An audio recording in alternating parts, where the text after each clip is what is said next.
Hello বন্ধুরা, সবাইকে জানাই শুভ দুপুরের শুভেচ্ছা। তো ছাদে বসে বসে এখনও রান্না হয়নি আমার।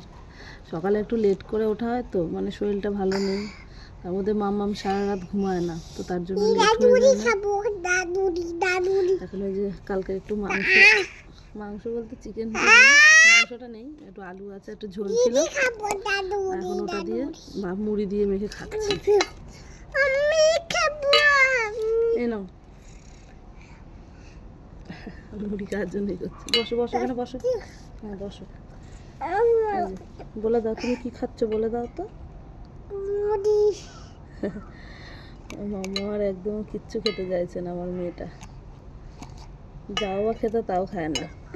যা অবস্থা, মা মেয়ে দুজনে ভুগছি। এখন এটা খেয়ে রান্না বান্না করবো। চলো আবার পরে দেখা হবে তোমাদের সাথে। টাটা করে দাও, টাটা করে দাও মামা, টাটা করে দাও, টাটা করে দাও।